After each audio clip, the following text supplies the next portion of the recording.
Ladies and gentlemen, welcome to the GBYWN Australia podcast. Here today, I've got a very, very special treat for you all out there.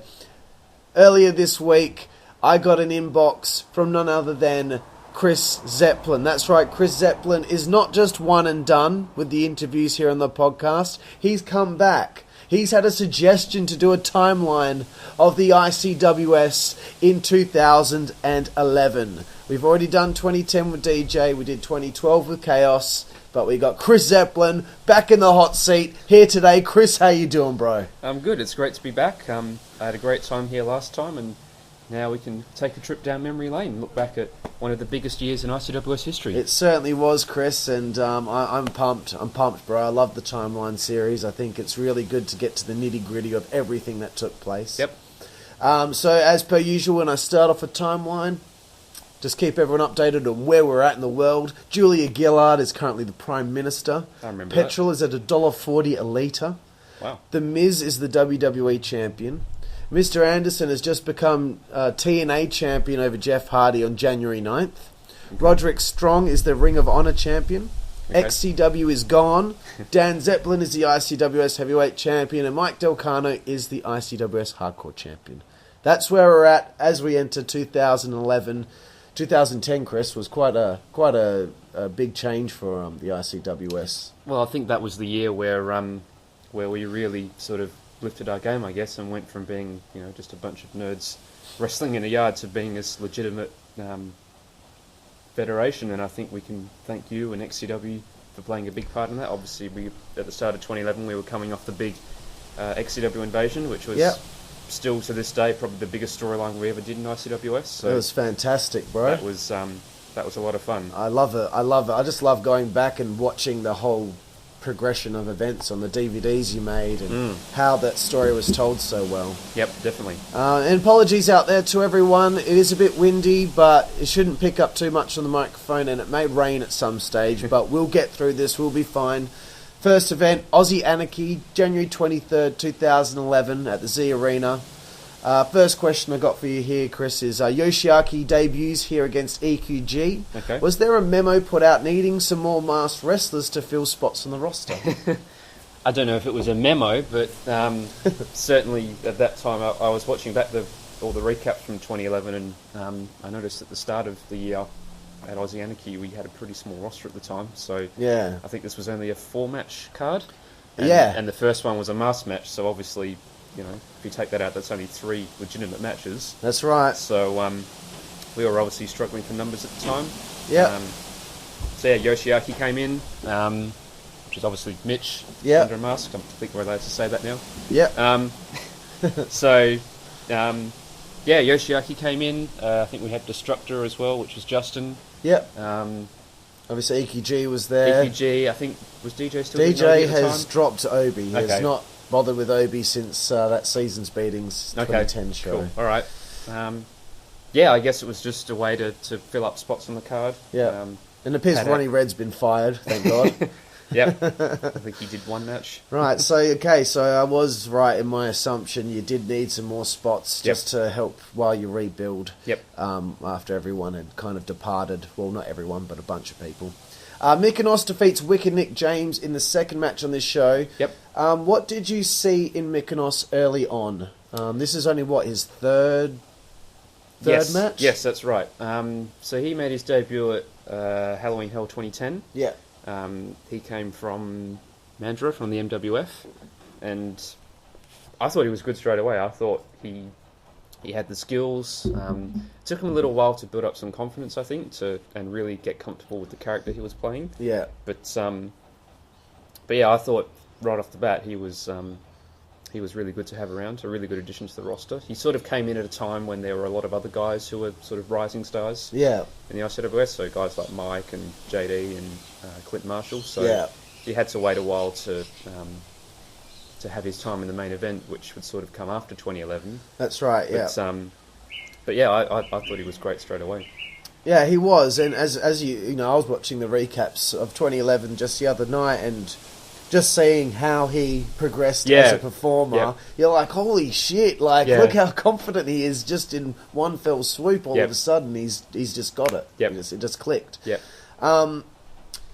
Was Nick on his way out here and just putting people over along the way? Yeah, definitely. I think... and he didn't have a problem with that? Like, he knew that his place now was to kind of... Well, Nick sort of had his time around, 2008, 2009, and I think by this point he was losing interest a bit. I think one of the reasons he sort of lost interest was because of how big the ICWS got, so he sort of liked it when it was smaller and more intimate, I guess. Yeah.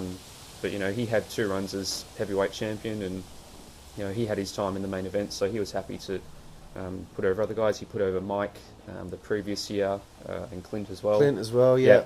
And then... I think it's a real cool thing of him to do. Yeah, definitely, stick around for a few more months, help the new generation get their spots, and then say sayonara and move, sail off into the sunset. Yeah, definitely. I think it's pretty cool of him to be doing that at this stage.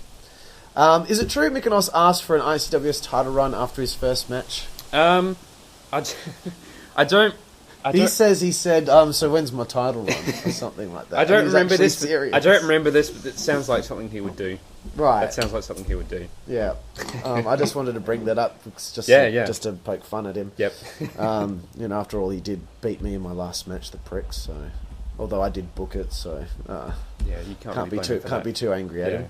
JD Flame and Declan Diamond lose to SPWS here in tag action, and they are split up afterward. Yep. Firstly, what did you think of their alliance for the time it ran? I thought it was really good. So we started that in mid-2010 when DJ came back from his first run in Schwa, and that was the Ben Tennis run. Yeah. We all remember Ben Tennis. No, we would love to forget Ben Tennis. But, so he came back and that was something for him to do. I thought pairing with JD was great because it gave JD a lot of heat as well. Yep. Because, at the time he'd sort of just started out and they were a real natural fit together. They just bounced off one another so well. Yeah, and they were both sort of the charismatic, over-the-top heels, so they went together really well. And I think here was when DJ left to go to Schwa the second time when he fuck's sake! Okay, because that's why I've got it written down here. Why was the decision made to split them here? Yeah, I think it was based off that because this was his last show until the end of 2011, I think. Oh, so that must have been... Was that frustrating at all? Like, you're trying to... as we talked to in Knuckles, in his interview, something's starting to build, and then DJ has to leave and it gets cut short. Was that frustrating? A little bit, but, I guess leaving and coming back was his thing, right? Wanker. I noticed quite a lot in this recap that Eli, MC Crawl, was being a, how should I say, negative cunt in the crowd. Yes. Did that surely that frustrated you that he always would throw negative comments about that looks shit or whatever constantly through the show? Yep, so it's probably one of the reasons we haven't spoken in 5 years, because I called him out for it. But, really? Yes. Right. But, no, whoa. You can't skip past that. What happened?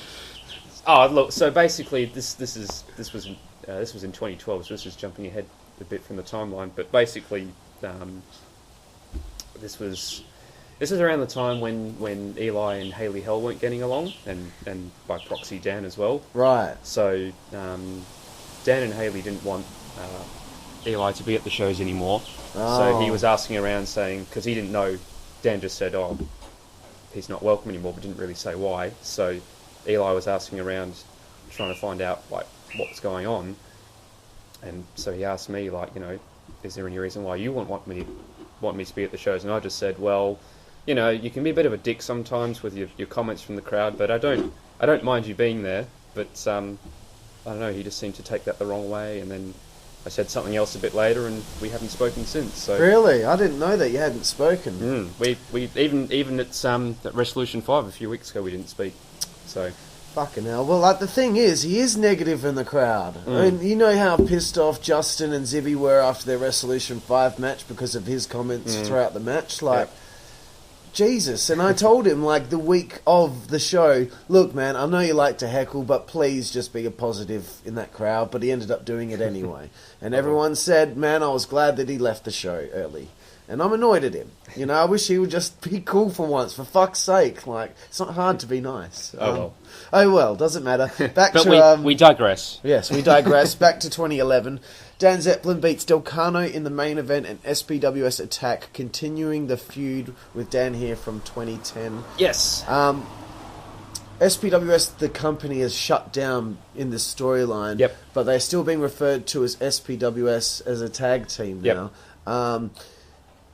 Did you know that this is, you know, at that time when you were doing the Seasons Beatings match, that this feud would be extending and moving from Dan to Chaos? I think from memory that was the plan all along. Even though we did the unification match at the end of 2010, where Dan beat Ice and SPWS as a federation went out of business. I think there was never any plan to sort of get rid of them.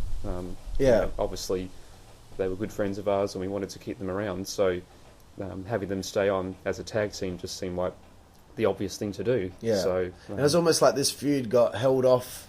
It started, but then got held off because of XCW coming in, and with that becoming as big as it did, they had to be put on the back burner for a few months there. So I guess you put it on the back burner, now you jump and right back into it. Yep, we picked it up again later on, and it turned out to be a pretty good feud as well. Yes. As we'll discuss. Yep, it's a 4-match show. One match features masked wrestlers, no Clint Marshall. Yes. I don't know why he wasn't there. I can't remember. And we've already just said, is ICWS in a rebuilding phase here? Obviously it is. Yeah, when I watched the recap for this last night, I remembered this show being better than it was, especially the main event, Dan versus Mike. I thought that would have been a pretty good match, but it was kind of a bit sloppy, and there were a few botches here and there. I think Mike was still in his first year then, and so he hadn't become as polished yet. Yeah. I mean, you could tell he had the potential, but I think as the year went on, he got better and he got more polished. So pretty slow start to the year. Yeah, slow start. Well, I mean, you know, after how hard and heavy it was in late 2010, now it's and I see that sometimes too when I'm booking and we get to our big shows and big storylines end, and then you got to start from scratch again and start new stories. So it's always a bit tough when you got to start fresh. Yep. ICWS Roadhouse, March 5, 2011. How did you come up with the name Roadhouse? That's one of DJ's. I'm pretty sure. I hate this name. This is probably my least favourite event name we ever did. Really? Yep. It was a punchline from Family Guy, I think, and I don't know. I didn't. I remember the scene. I don't understand the crowd. You know, when they would do when we would do the Japanese crowd. I love that. But when someone would hit a move and everyone would go 1, 2, 3 Roadhouse. I didn't get the joke. I don't get the joke. And and for years afterwards we talked about doing a show called Roadhouse 2, and we never did it, and I was kind of secretly quite happy that we didn't do it because Roadhouse 2 Electric Boogaloo or something like that. I hated the name, but DJ liked it. So. I really always wanted to have the Tickles Memorial show. I really think we should have done that, but I think Dad wanted to do one as well called ARSE, A-R-S-E, which was appreciation of Rob's services and efforts. That would have been quite good. Oh, that's brilliant. Destructor debuts against Yoshiaki. Another masked character joins the fray. Yes. Are these just card fillers for now, or was there any consideration for a masked division and championship? Not really. I think, these were just matches to pad out the card. Because otherwise, at the time, we would have been doing like 3-match or 4-match shows. So it probably wasn't as bad as it was around 2009, early 2010, when we would have 3-match shows, and one of those 3 matches would be a masked match. Right, yeah. So the shows with the likes of Kevin Psycho. Yes, and Blade Warsaw. Yeah. Pirate Pete. Was with Yoshiaki. He gets 2 wins in a row here off the bat. Yep. Why is he getting a push? Why doesn't Destructor get a win here? I'm pissed off about this, Chris. I don't know. Poor Destructor. Well, it would get worse for Destructor because his next match was against Knuckles, and then he had a match against Bambi as well, which we'll get to soon. But I don't know. There wasn't any real rhyme or reason to the masked matches. They were just card fillers, basically, to make the match seem bigger than it was. And also give some people a win if they need one. Yep. Bambi debuts. Yes. And I have a note here. It's sweet the boys are giving us such a big ovation for the match. Everything that's happening, they're going wild. Yep. And that's exactly the way the crowd should be for every match. Yep. But, with MC Cruel in the crowd, sometimes it doesn't usually go that way. But it's really sweet that the boys are doing that for her. How did this come about, and what were the long-term plans for her, or was she always only going to be there for a short run? So I think it was Dan who originally had the idea of bringing her in. So obviously she did the feud with EQG, El Queso Grande. Yeah. I don't really remember if we had any more plans for her after that, but we were going to do the feud with EQG. That was going to go to Twisted Metal. Just to ease her in. Yeah, and I think it was just something, and it was something for EQG to do as well, because at that time he'd just been another one of the masked characters, just putting over any new guys that came along. Like cool that he got a little storyline. Yeah. So it was just something for him to do. That was a nice thing for Bambi to do as well. So yeah, and that's why at the last WCWA show EQG won the Masked Championship, because. Let's really talk about that. I mean, Dan is that service that he did for people, newcomers coming in as EQG. Yep. That character did a lot for everyone. You Yep. know, whether it was Alex Stone, whether it was Chaos, whether it was Knuckles, yourself. So, yeah, myself. Coming back, you got to get a nice win. Well, the ICWS welcoming committee is EQG. Yep. And you get a nice win over EQG. So that's why he won the Masked Championship, because that character earned it. Yep. I'd say. Yep. Obviously got his visa issue sorted out as well. He did. The green card on a pole match. Yep. He ended up, resubmitting his visa to come back. Well, that's good. I mean, they're clamping down on the 457 visa rules now, so exactly. It's good that he got in while he did. What were your impressions of Bambi as a wrestler? She was good. Probably better than I expected, to be honest. Yeah. Because when I watched the recap, I was like, shit, she was actually fucking decent. Yeah, and I don't know if that was just because she was working with Dan, but I guess time would have told if she ended up wrestling other people. Yeah.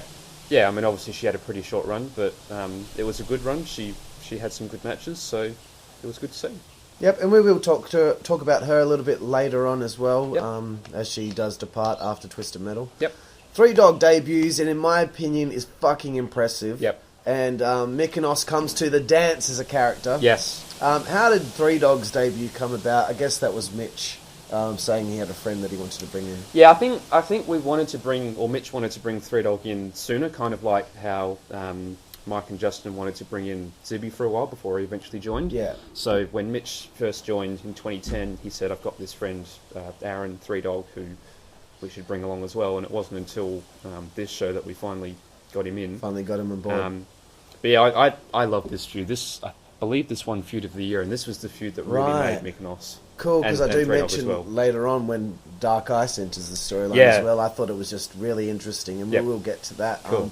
But you must have been like, whew, cool, we got another new guy who's really good now, and it's going to help beef up the roster. Yeah. I remember, I think it was in the 2012 timeline, when Chaos was talking about 3 Dog when he first came in, and Chaos and Ice felt a bit threatened because there was another big guy in the show now. Yeah. So it's interesting, but this was around the time where the roster was starting to really fill out, and it was cool. You got Bambi, you got 3 Dog now. Yep. Like, okay, we're beefing up the roster again after the departures of some of our OGs from ICWS. Chaos pins Dan Zepplin in a non-title match. I guess that's just to build up for Chaos getting a rematch for the championship. Yes. At the following show. I haven't really got much else to say about that. It's just I believe the stipulation there was if Chaos lost, then SPWS would have to leave. So that was sort of playing off the whole. Cool. SPWS had lost their federation, and then they got kicked now out you're trying and came back. Kick them out of their ICWS contracts. Yeah. So excellent. TWA main event in a triple threat match. This is a very big match in the history of those boys' friendship and time in yarding. Yep. What was the reasoning to put the hardcore belt on Clint Marshall here? Would it, this is me poking at you here. Would it not have been better to give it to Dark Ice or something at that time? Well, it's interesting because when we brought the hardcore title back in 2010, we put it on Mike, which in hindsight was a strange decision because we had Chaos and Ice, who were the hardcore guys. They'd really lifted the bar in hardcore wrestling, so we gave it to Mike, and then he ended up holding it for nearly a year, about 9 months. Quite some time. It was quite a while. He had broken his wrist. Yes. At some point. Yeah. So I guess Mike got a pretty long run with the hardcore title, and then this was going to be his last match because he was going to start training with Schwab. Right. Another one fucking bites the dust. Yep. Just as you're rebuilding, another one leaves. It's bullshit, man.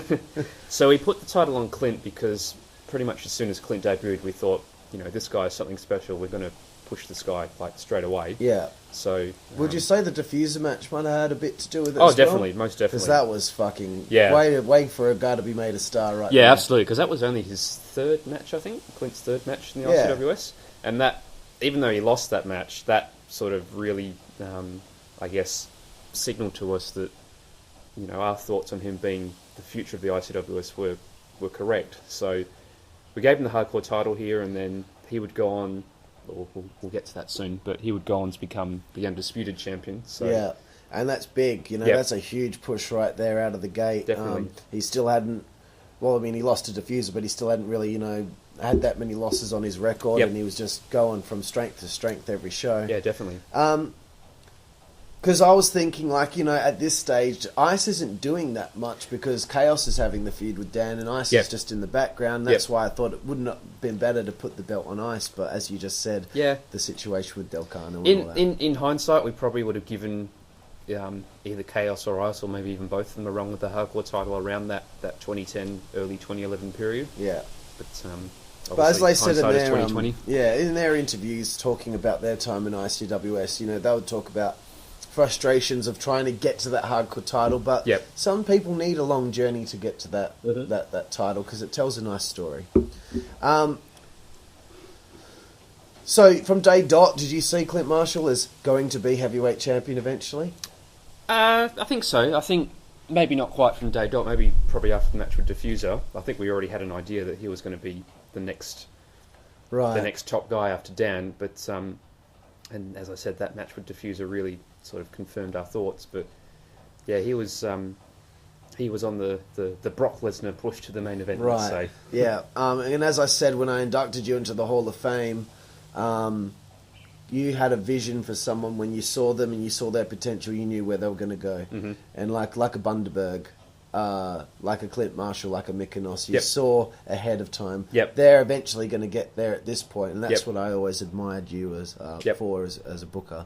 And the good thing about Clint Marshall, unlike Bundaberg, is he actually stuck around and got to be the champion. Exactly. So I did ask here, why does Delcano leave ICWS? Well, you kind of confirmed that already. Yeah, I think he was going to Schwar at that point. Did that one burn? Were you like, really, it would have been good to keep him on the roster a bit longer? Well, he came back pretty soon anyway. But, I think because I guess at the time he didn't have intentions of coming back, did he? No, I don't think so. So we sort of built him up as the hardcore champion, and then he would have been probably next in line after Clint to win the heavyweight title. Right. And then he sort of left around that time, so we did have to readjust plans a little bit, but then he ended up coming back, and that's what we went with anyway. So yeah, then it ended up happening anyway. ICWS Bloodline, April 17, 2011. Clint Marshall defeats JD Flame to retain the hardcore title. How was JD Flame to deal with back in these days? Difficult. See, when I interviewed him about his career, he didn't realise how annoying he was, but he was a heat seeker, man. Yeah, he could be a pain in the ass at times, but I wouldn't. I said difficult. He wasn't that difficult to deal with, really. But I think at the time most guys were sort of pretty happy to roll with whatever, whereas he would sort of push the boundary a bit more, and just the way he talked and the way he acted could rub people the wrong way at times. Bit of a dick at times. Oh yeah, by the way, we've got Knuckles in the house, ladies and gentlemen. He will chime in here and there.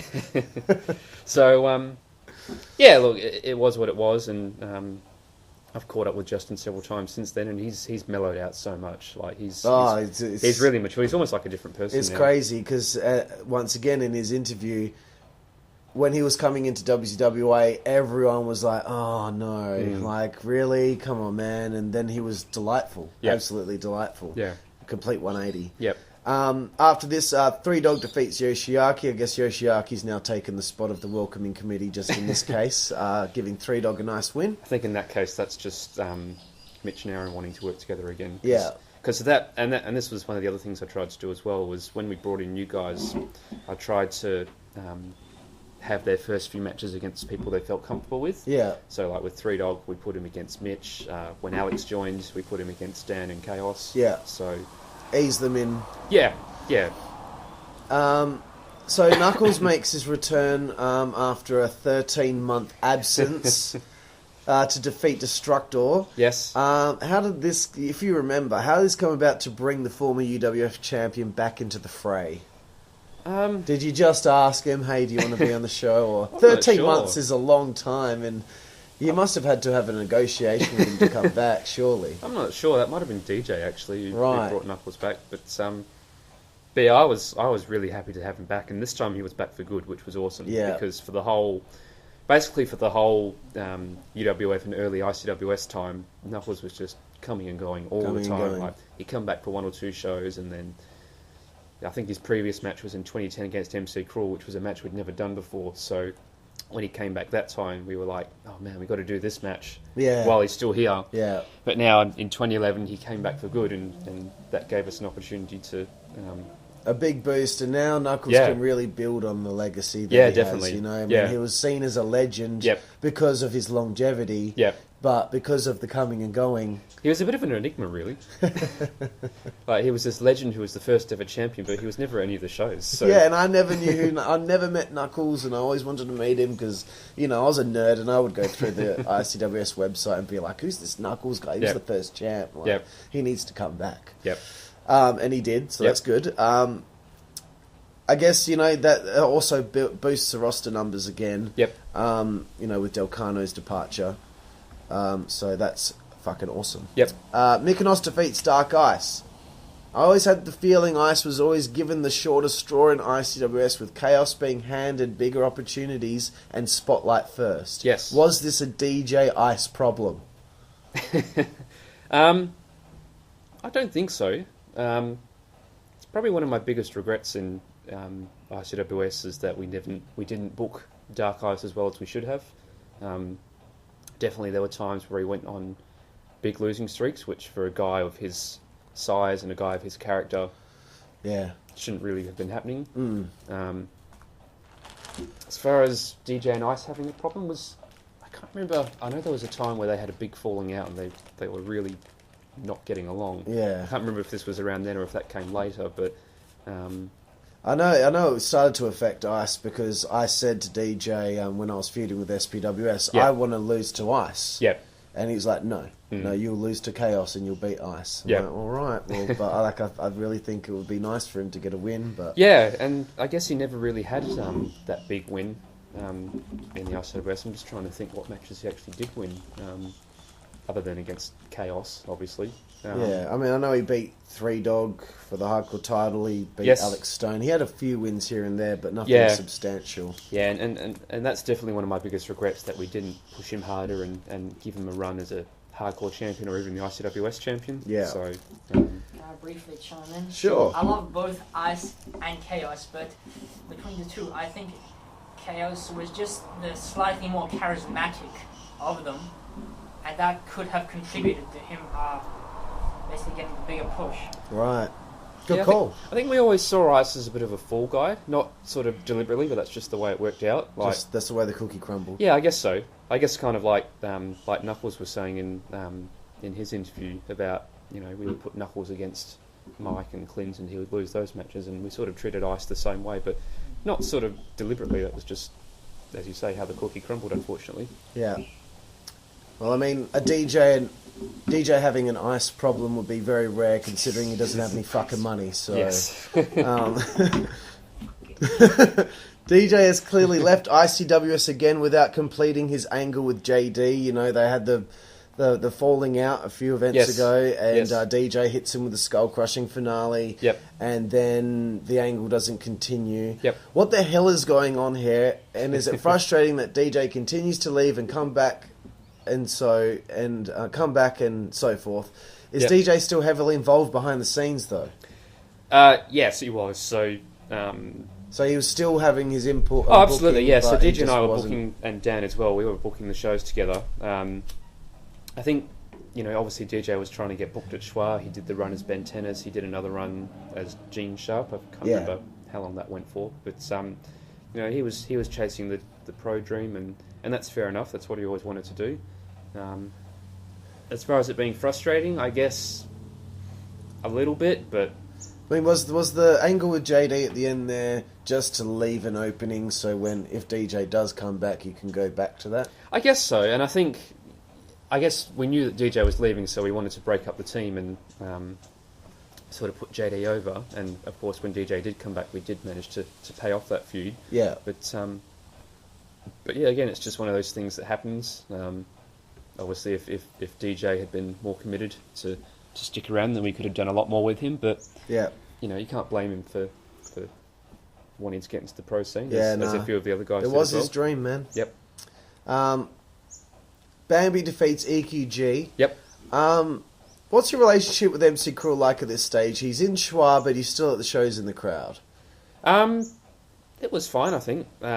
Obviously, he was the former champion, the former backyard wrestler turned pro, but he was still coming to the shows. I didn't have a problem with him being Everything was all still sweet? Yep.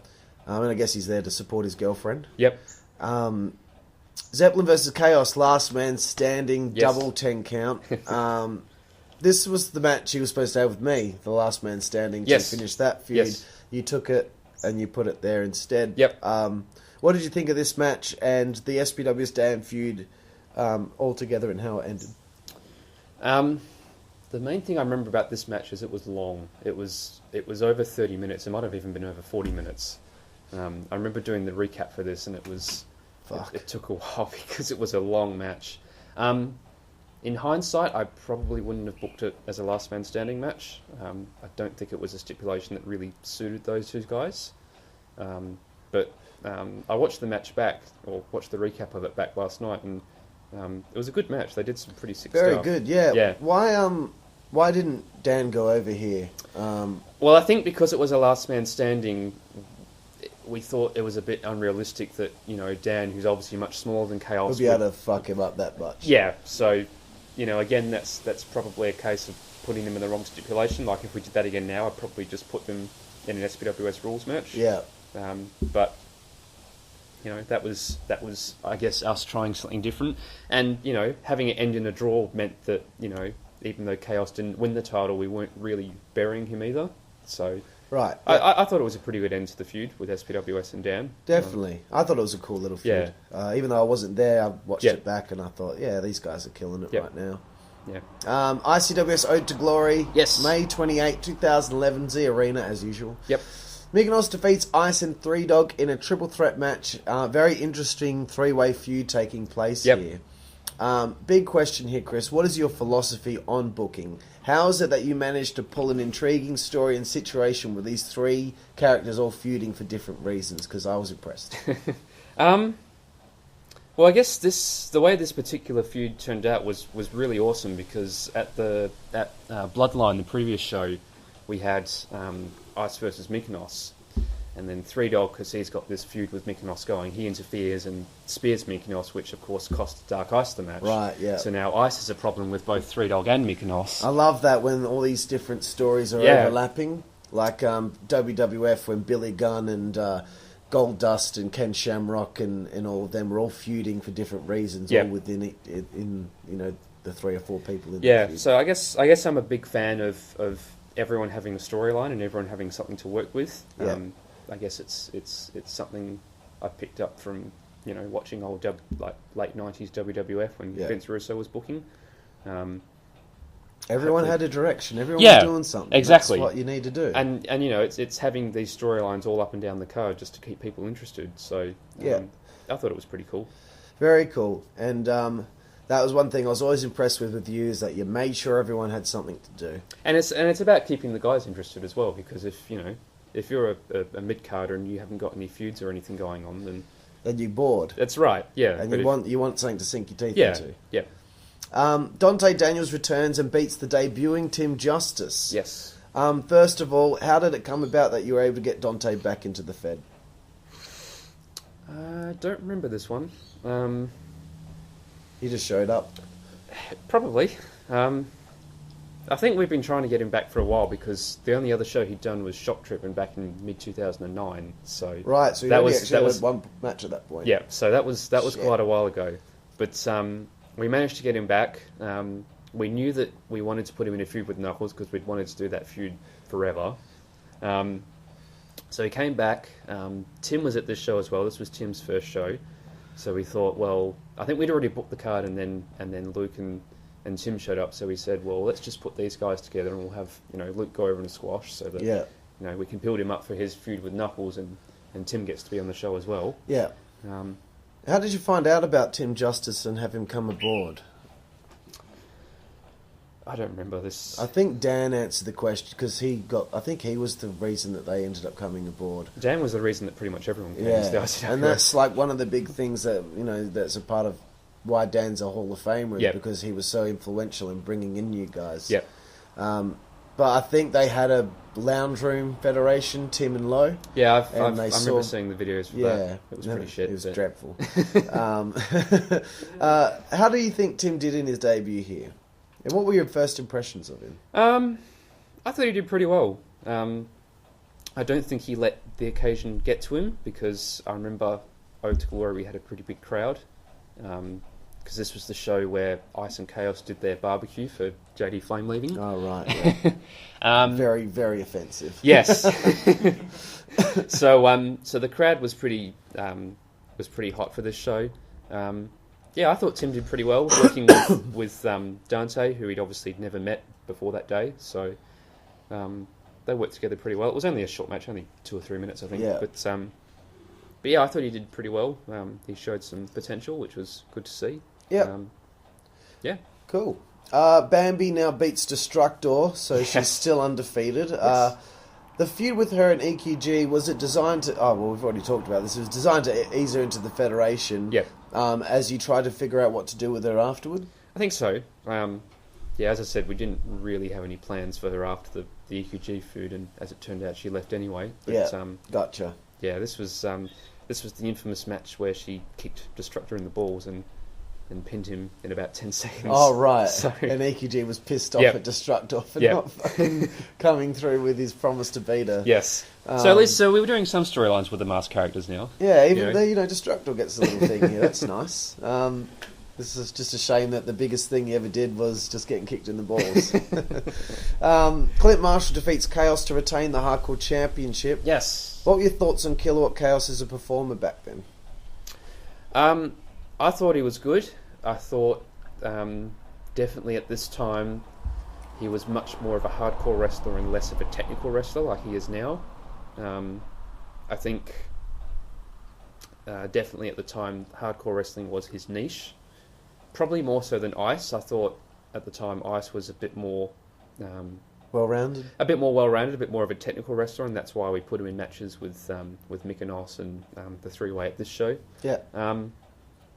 But yeah, Chaos has always been great. He's always had a great character. Probably one of the best characters we've ever had. Yeah, so. and the best thing is that you don't need to give him any direction because it's just him being him with the That's right, yeah. Up. And it's funny, like with Chaos, he acts like this lunatic in the yard, but away from the yard, he's the nicest guy you'll ever meet. Yeah, and I call him my little brother. Yep. Was there any issues due to the fact Elcano Marshall won the hardcore title before he or Ice did? Did they ever say anything about it? Not really. It's interesting because Chaos and Ice sort of went along with whatever they were asked to do. They never really pushed through anything. And I think Chaos mentioned this in the 2012 timeline as well, that they sort of just turned up. They were told what to do, and they would just go along with that. And do it. So yeah, right, okay. Oh, that's good that you don't have to deal with any more bullshit when you've got JD Flame on the roster. Yes. Tiff is knocked off her seat in the match. My question here is just a sharp turn again. How did the romance between you both begin? Okay. Because she was just a friend of the group, right? Coming to the shows and stuff. Yeah. And, so Natasha was there too, and so this was before we were dating, but yeah, we were just friends in high school, and then I guess after that it just turned into something more than that, and been together 5 years now. So fucking hell, same with me and Belinda, bro. Yep, that's amazing. That that's cool. That was quite an infamous moment. Yes, because I didn't realise it happened, and then I watched the recap back, and I'm like, oh shit! Like, she took a pretty hard bump as well. Yeah, poor girl. Well, that's very sweet, you know, this ICWS thing and school and all that, and now you found the one you love, bro. It's lovely. Always love a bit of romance in the backyard. There's not that many, relationships that come from, stuff like that. And she was always there at the show, so it was cool. Yep. Probably just, found you real sexy being the man in charge. And, we're not quite. I don't know if we're quite the model relationship that Ryan and Lily are, though. That's true. That is a one-of-a-kind relationship, them two. Dan Zepplin defeats JD Flame to retain the ICWS Championship, and Flame's career is over. Del Cano gone. Now Flame gone. How does this make you feel at the time? Was JD going to Schwar as well? He must have been. Yeah. Yeah, I guess they'd both been around for about a year at that point, so it was kind of disappointing that they were leaving sort of as they were getting good, and we were sort of prepared to push them to a higher rank in the ICWS. Yeah. But again, as with DJ, you can't really blame them for wanting to chase their dream of going pro. If I wanted to do that, I'd want to go as well. So yeah. I thought this was a nice little storyline we did with JD, where at the previous show he lost the hardcore title match to Clint, and then he got on the mic and said, I'm going to go after the ICWS Championship. Yeah. So then I said, well, you're going after the title. You haven't earned it, so if you're going to go for the title, you have to put your career on the line, which he did, and then lost, and then we did the whole thing with the SPWS barbecue, and they end up double chokeslamming him through a table. So, you compare that with Mike, where he sort of got the nice goodbye, and then JD, because he's a dickhead, he sort of gets dragged kicking and screaming out of the arena. It's like Chris Jericho when he lost to John Cena to lose his career on Raw. Got dragged out kicking and screaming. Yep. I like that when a heel gets a really unceremonious kind of departure. Yeah. All right, the big one, bro. ICWS Twisted Metal 5, yes. July 2nd, 2011, Z Arena. Low Rider, a.k.a. Brian Lowe, debuts and defeats Tim Justice in a match. Yes. How did Lowe's inclusion come about? I guess it was just because of his cousin being Tim. Yep. And what were your first impressions of the future WCWA Heavyweight Champion? This was an awesome match. This was a lot better than I expected. I thought Tim and Lowe both being relatively new. I wasn't sure how well they'd work together, but I guess being cousins and coming from the lounge room fed, they went together really well. And this was a really good match. I was really impressed with Lowe.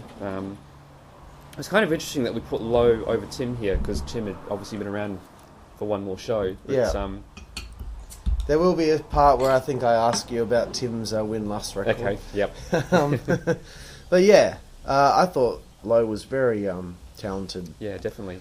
Bambi makes a final ICWS appearance in her fourth match, beating EQG one last time. Yep. Why did she go undefeated? Well, just because I guess EQG never wins matches. I mean, until he wins the Master Championship at Resolution 5, like 6 years later. That's right. But yeah, it was just, we wanted to put her over. Do you know why she left?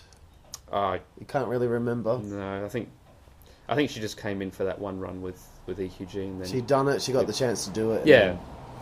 I think, and she went to Schwar as well, so it might have been to do with that. True. I think sometimes she's a forgotten kind of commodity as far as it's pertaining to female backyard wrestlers. Yeah. People think of Stacey and Lila. Yep. But they don't really realise that, she was a pretty good female backyard wrestler. Yeah, definitely. And she did well, and she is a part of the legacy of females in backyard wrestling, because there ain't that many of them. That's right. Dante Daniels defeats Knuckles via low blow, I believe. The Balkan Brawl. Why did you give Dante the nod here? Was it because you thought you could trust he would stick around to continue the program with Knuckles? Yeah, I think so. I think, we gave Dante the win here in anticipation for Knuckles getting the win in a rematch. Yeah. And that, of course, ended up never happening. Yeah. But, as I said, this was a feud and a match that we'd wanted to do pretty much forever. So to finally see it happen was pretty awesome. And from memory, it was a good match as well. Yeah.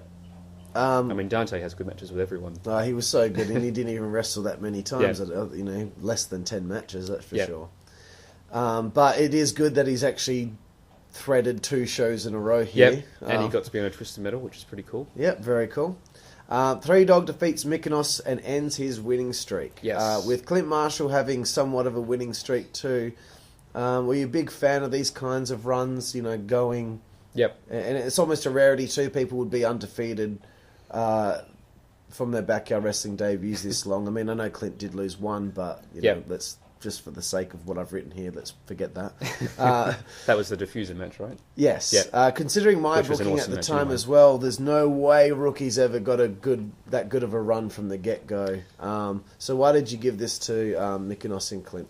I guess partially because we saw them as future champions, so we wanted to build them up. Yeah. Again, for the same reason that Ice would often have big losing streaks, you don't sort of do it consciously. It just kind of happens that way. Right. But because Mykonos is doing the Open Challenge, right? Yeah, and this was a really good feud where Mykonos put his streak on the line against 3 Dog's career, and then 3 Dog finally gets the big win over Mykonos, and that ends that feud. And then Clint, obviously, we were pushing him to the championship, so he got a pretty good winning streak as well. But yep. And why was 3 Dog the guy to end Mitch's winning streak here? I guess it was... That was just how the feud played out. Went, so, obviously 3 Dog came in, and then Mykonos cheated to beat him, so naturally that set up a rematch. Yep. And 3 Dog went goes over. Yep. Excellent. Ice versus Chaos in another death match. No real story behind it. This was an I Quit match, I think. Yeah. Was it the I Quit? Yes, that's right. Yes. Did you find yourself stuck here and had to just throw them together again? Yeah. Or was there an ultimate goal here with this piece of book? No, this was pretty much... We booked the card and we just had nothing for them to do at this point. They'd done the feud with Dan. They were still a team, but... Basically, because I think what we were hoping was they would do a repeat of their match at Twisted Metal 4, right? Which was the infamous light tube match. Yeah. This one obviously didn't have light tubes, but it was probably a better match overall. Yeah. It was a lot more structured, I think, and a lot more. I was going to say enjoyable to watch, but the TM4 match was enjoyable as well. Yeah. In a sick kind of way. Yeah. But yeah, this was just a case of, we haven't really got anything for them to do, so let's just put them against each other. We know they are good matches against each other, so... And then the I Quit stipulation, again, like the last man standing, I probably wouldn't choose to do that now. Yeah. But, I do think it's interesting, though, when you say an I Quit match with Ice and Chaos, everyone will be like, oh, how the hell is this going to play out? Yeah. Like, how are they going to get out of this one? Yeah, and then we ended up doing the ending where Ice sort of grabs the mic and says, you know what, I want you to chase Dan for the title, so I quit. And that was an interesting way to end it. Yeah. Flame and Delcano return. So Flame's career is over at the previous show. Yes. But now he's back the very next event. What the fuck is going on? I don't understand what the hell's going on here. Obviously he went to Schwa and then left pretty quickly and wanted to come back. So right. And Mike was coming back as well. I think, would they have been year 11 or year 12 then? I think they would have been pretty heavily into their studies at the time, so that's probably why they left Schwa pretty quickly. Right, because they realised what commitment it needed. Yeah, but this match came about because, again, these two guys worked together really well. The storyline was that Flame came out and sort of said, because he'd been fired at the previous show, so he sort of asked me for a second chance, and I said, okay, you have to go against a mystery opponent, which of course is Mike Delcano, who's his greatest rival. And Flame... Rematch from Twisted Metal 4 as well? Yep, and Flame finally gets the win over Delcano after, I think, 3 or 4 losses. Yeah. So... that's good for him. That was a nice moment for him as well. They were having a lot of heat between themselves behind the scenes. Were you aware of it? Probably. The Sky Summers situation. Yep, the less said about that, the better. I know at one point they weren't getting along, but to their credit, they put that aside and put on a pretty good match. Yep. So that turned out pretty well. Well, that's good. Marshall defeats Dan Zepplin in his Ultimate Warrior moment. as he's the first guy to hold both those titles at once. The only guy, I think. Yeah. How's it you managed to push a babyface this hard so quickly and not get Roman Reigns style eye rolling? And what did you think of this match, and did you see Marshall right here, right now, as the future of ICWS? Well, the present and the future. Well, yeah, he was already the present, I guess. Yeah. Why didn't he get Roman Reigns heat? I guess because he's a good wrestler. And, you know, Clint's always been a pretty popular guy. He's a very funny guy. Yeah. So Everyone liked him. Yeah, everyone liked him. Everyone was happy to see him do well. So, yeah, I think, you know, it's kind of an interesting main event because Clint and Dan were both faces at this time. So, I guess it was just like the Hogan Warrior match, just a meeting of the two biggest and best guys. I think this one match of the year, right? I think so. Yep. And yeah, they really lifted their game and really pulled out all the stops. When we sort of booked it, we were hoping that it would be an epic match, and it turned out even better than we'd hoped. So yeah, it was great. Yeah, it was awesome. ICWS's identity as a whole. No MC Crawl, Nick James is gone, no DJ, only really Dan and Knuckles from the old guard are here. Yep. Is ICWS losing something here with so many originals gone, or did you just see this evolution of ICWS as another month at the office? I don't think we were losing our identity. I think it was just changing. I think, you know, when you think of ICWS in the early days with guys like Nick and Eli and DJ, and then compare it to this period where you've got Mike and JD and Clint and Mykonos, it was just an evolution. Yeah. And you know, it was, you know, this was around the time we were starting to really, you know, things were cooking, get quite good, and you know, we were flying the flag for Australian backyard wrestling at the time. So yeah, you're the sole survivors. Yep. SPWS is gone, XCW's gone. Yep. So all the others are gone. Yep. And it's just you guys waving the flag. Yep. And it's fucking awesome. ICWS Winter Warfare, big show, August 28, 2011, Z Arena. I wonder why. Remember the conversation at DJ's 18th? Me and you? No, I don't. A few months prior Yep. to this. I was talking to you about my time in Schwa and how much I wasn't enjoying myself. Yep. And I said to you, all I really want to do is leave and come back to ICWS. Yep. And I saw the look in your face. You're like, oh, yes, like, this will be sick. And like, you know, so we started having Facebook conversations about it. And, you know, I said, you know, I'm done with Schwa now. Did the Mid-Year Mayhem show in July. Yep. And, you know, just trying to come up with an idea with you on how I can return. Yep. Do you remember any of this negotiation or what you were thinking you would like to do with Last on Crude? Well, I think the first thing was I didn't want you in the main event again straight away. No. And I was happy with that. Yeah. I think we came up with the starting at the bottom and working your way up the ladder storyline, which I thought was really cool. Yeah. I thought it was a great way to put you in matches with some of the newer guys like Tim and Lowe and when DJ came back, you got to face him as well. Yeah. So it worked out really well. I think it was probably one of the best storylines, like one of the best drawn out storylines we've done, and it's just a shame that it never really got fully paid off. Never got to the conclusion, but that was okay. I mean, you did finally get your title shot like 4 years later. Yeah, in 2015 I finally did get the title shot and I lost, but that was fine. Like I always thought that when I finally got the title shot I wouldn't win. Yeah. And I wouldn't have had a problem with that. Yep.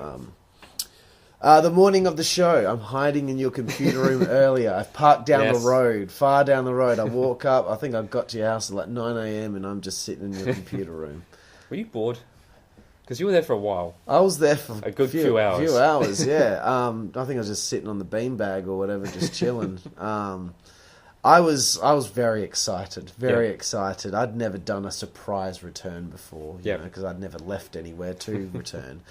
So I was very excited and, you know, just waiting, and then, you know, you come into the room every now and then, let me know where you were at with the show, and okay, it's about to start now. Okay, cool. So I go around into the parking, you know, the garage area. Yep. Waiting. You go out there, okay. Excellent. And then my theme song hits, obviously. So we have the Kris Zepplin usual opening promo. Yep. Was this always a tradition? Or It was at the earlier shows, so the UWF shows and some of the early ICWS shows. I think we dropped it a bit around 2010 when we started doing the XCW invasion. Right. But we brought it back for this show because obviously it was a great setup for your comeback. Yeah. And that's one thing that me and Ice and Chaos would tell DJ off about at 2015 ICWS shows. Yeah. General Manager Dark Ice has to open the shows. Yep. Chris did it. It's tradition. DJ's like, no, it's a different era. It's a different time now. We're doing it this way. Fine, dude. Fuck off, DJ. Oh, that's actually something I forgot to ask you about, Nen. When you showed up as DJ's bodyguard in 2015, then you didn't come back. Did you just not want to be a part of the 2015 ICWS? Injuries, man. That big groin injury I had. So standing at ringside for DJ was a bit too much for you? Yeah. It's all good, man. Back to 2011. Yep. So, yes, my theme hits and I return. The reaction. Yep. Your thoughts? I thought it was awesome. The crowd went wild. Well, I should say Mike Delcano went crazy. He was on camera, and all you can hear on camera was, yes! So Everyone got he was nuts, pretty yeah. excited. Yeah, it was a great moment. From memory, we had a pretty good promo as well. Yeah, nice little back and forth promo. Yep. I like the part where I walked out backwards through the entranceway with the hood on and no Yep. one could tell who it was, and I Yep. pulled it off and they Yep. all just went fucking nuts. Yeah, that was awesome. Yeah, that's one of my favourite moments I've ever had in backyard wrestling. Yep. My promo gets heat with the pros. Yep. Because I make mention of the fact that I'm back in backyard wrestling to Yep. love wrestling again because pro wrestling made me hate it. But very nice moment. Yep. Three Dog defeats Dark Ice. Once again, Ice comes up short. Yes. What's going on here? Just one of those things, as you said earlier. Yeah, this was for the number one contendership for the hardcore title. So I Right. think Three Dog was coming off his big win over Mykonos, and we decided to push him as the next hardcore title challenger because Chaos was going to win the title at the That's same right. show. Yeah. So we were going to do Three Dog versus Chaos. That didn't end up happening for reasons which we'll go into over the next couple of shows. But yeah, I guess the idea was Three Dog would go over Ice, so he's beaten one half of SBWS and then challenges the other half for the title. So yeah, just an opportunity to get Three Dog into the title scene. Yeah, because he Again. was fucking good. Yeah, oh, definitely. And, you know, again, Dark Ice loses when perhaps he should have won. But, It's just the way things would get positioned. yeah, I guess so. Knuckles defeats Lowrider. Knuckles is back in the winner's circle here. Yes. What were your plans for him going forward? I guess the Dante feud, is becoming a theme now. He wasn't showing up. Did you know where you wanted to go with Knuckles after the feud with Dante? I don't recall having any specific plans. Was this the show where DJ came back as his manager? I think it was. Yeah. So we were going to do that, the Knuckles and DJ manager thing, which turned into a tag team when DJ came back to wrestling. Yeah. But as far as any storylines planned, not that I can remember. At the next show, he challenged Clint for the title, in probably one of the most underrated matches we ever did. Yeah. Which again we'll get to soon. Yeah. But yeah, I was just glad to have Knuckles back and just to have him do these matches against Lowrider, like Knuckles versus Lowrider. That's such a random match, but to do it, and it was a pretty good match as well. I remember Knuckles doing a big boot and nearly kicking Low's head off. It's so sick, man. So anytime Lowe gets his head kicked off, it's sick. Crude defeats EQG in his return match. Yes.